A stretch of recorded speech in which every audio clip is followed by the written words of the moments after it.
Friends, তো আজকে আমি করতে চলেছি কাতলা কালিয়া। তো দেখতে থাকো যে আমি কি কি দিয়ে করছি, আর তোমরা ট্রাই করতেও পারো এইটা। আশা করি তোমাদের সবারই ভালো লাগবে। তো প্রথমেই দেখো, আমি কাতলা মাছ 5 পিস ছিল, তাই কাতলা মাছগুলোকে ভেজে নিয়েছি।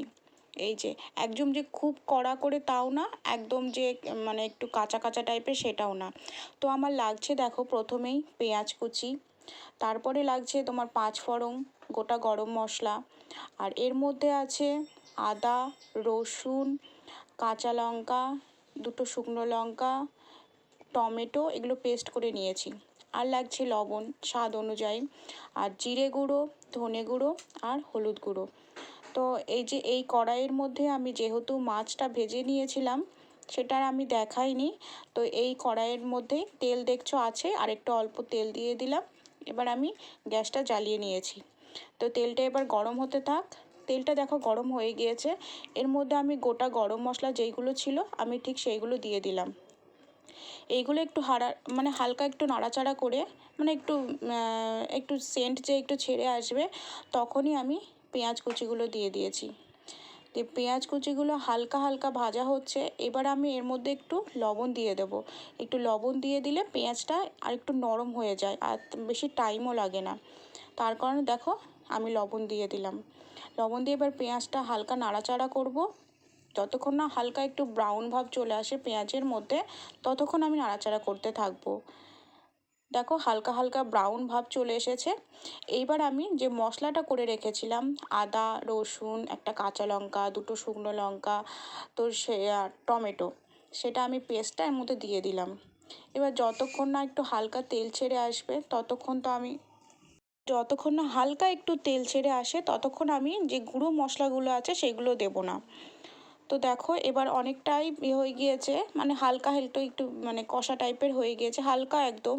তো এবার আমি দিয়ে দিচ্ছি স্বাদ অনুযায়ী লবণ, হলুদ, তারপরে জিরে গুঁড়ো, ধনে গুঁড়ো, তো যা যা আর কি লাগে আর কি মশলার মধ্যে, তো সেইগুলোই এবার দিয়ে দেব। দিয়ে এবার কষাতে থাকবো। দেখো এবার কষাবো। হ্যাঁ, যেটা আমি দেখাতে ভুলে গিয়েছি, আমি কিন্তু অল্প 2-4 দানা মতো চিনিও কিন্তু দিয়ে দিয়েছিলাম তেলের মধ্যে, কারণ তেলের মধ্যে চিনিটা দিলে কিন্তু কালারটা খুব সুন্দর আসে। তো দিয়ে দিয়েছিলাম, সেটা আর আমার ভিডিও ক্লিপ নেওয়া হয়নি, ভুলে গিয়েছিলাম কোনো কারণে। তো দেখো হালকা হালকা তেল কিন্তু ছেড়ে এসেছে, এখনও আমি কষাতে থাকবো। তো দেখতেই পাচ্ছ হালকা হালকা তেল কিন্তু ছেড়ে এসেছে। এবার আমি যে মশলার মধ্যে যে জলটা ছিল ওই জলটা দিয়েই আবার একটু কষাবো, যেহেতু ড্রাই হয়ে গিয়েছিল তাই ওই জন্য একটু জল দিয়ে দিলাম। তো জল দিয়ে কষাতে থাকবো। দেখো কালার কেমন চেঞ্জ হয়ে যায়, পাশেই দেখতে পাচ্ছ কেমন তেল কিন্তু ছেড়ে ছেড়ে এসেছে। এই যে কেমন তেল ছেড়ে এসেছে দেখতেই পাচ্ছ। তো যতক্ষণ কষাবো ততক্ষণই ধরো, মানে কষানোর ওপরে স্বাদ ডিপেন্ড করে আর কি। এই যে আমি ওটাই দেখাচ্ছি কেমন তেল ছেড়ে এসেছে, ওই যে। তো তেল ছেড়ে এসেছে, কালারটাও দেখো অনেকটা কিন্তু চেঞ্জ হয়ে গিয়েছে। এবার দেখো কালার পুরোপুরি চেঞ্জ হয়ে গিয়েছে। কোথায় ছিল কোন মানে অন্যরকম কালার, এখন দেখো পুরো ব্রাউনিশ টাইপের কালার হয়ে গিয়েছে। আমি কিন্তু কোনো লঙ্কার গুঁড়ো বা কিছু ব্যবহার করিনি, আমি কিন্তু দুটো শুকনো লঙ্কা জাস্ট দিয়েছিলাম। তো দেখো আমি এবার জল দিয়ে দিলাম, হালকা একটু জল দিয়ে দিলাম। এবার আমি জল দিয়ে দেব, কারণ কষানো পুরো মশলা আমার পুরো প্রপারলিভাবে কষানো হয়ে গিয়েছে। তো জল দিয়ে দিয়েছি, দেখছো জলটা মানে ঝোলটা আর কি ফুটতে আরম্ভ করেছে। এবার আমি যে মাছগুলো ভেজে রেখেছি সেই মাছগুলো এবার দিয়ে দেব। মাছগুলো দিয়ে বেশি ফোটাবো না, কারণ মাছগুলো যেহেতু আমার ভাজা আছেই, আর মশলা আমার পুরোপুরিভাবে কষানো হয়ে গিয়েছে, তো আর বেশি ফোটাবো না মাছগুলো। তো মাছগুলো এপিট ওপিট করে একটু নেড়ে নেব, দিয়ে আমি গরম মশলা দিয়ে ব্যাস বন্ধ করে দেবো গ্যাসটা। দেখো দেখতে থাকো। আর তোমরা বাড়িতে করো, আশা করি সবাই করো, তাই তো? হয়তো আমি একটু অন্যরকমভাবে করি, তোমরা একটু অন্যরকমভাবে করো। তো তোমরাও যেভাবে করো সেইভাবেও আমাকে বলতে পারো অবশ্যই।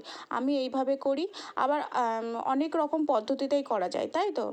তা অনেক রকম মশলাও কিন্তু এর মধ্যে দেওয়া যায়, অনেকে কাজু বাটা দেয়, অনেকে চারমগজ বাটা দেয়, আমি কিন্তু ওইসব কিছুই দিইনি। দেখো কালারটা দেখো কেমন এসেছে, পুরো একদম ব্রাউনিশ টাইপের কালার এসেছে। আর সত্যি কথা বলতে খুব সুন্দরও হয়েছিল খেতে। তো এবার খেয়ে তো আর তোমাদের মানে দেখাতে পারবো না, যার জন্য চোখে দেখিয়েই দেখাচ্ছি আর কি। খেতে গেলে তো আমাদের বাড়িতে আসতে হবে, তাই না? তো এবার দেখো, গরম মশলা দিয়ে দিলাম। গরম মশলা দিয়ে এবার আমি গ্যাসটা বন্ধ করে দিয়েছি। তো তোমরা এইভাবে একবার দেখতেই পারো। এই যে আমার রেডি কাতলা কালিয়া। তো খুব সুন্দর হয়েছিল, দেখতেই পাচ্ছ। আর বিশেষ করে কালারটা কিন্তু খুব সুন্দর এসেছিলো। তোমরা একবার ট্রাই করতে পারো, যদি ভালো লেগে থাকে অবশ্যই কমেন্ট করে বলবে।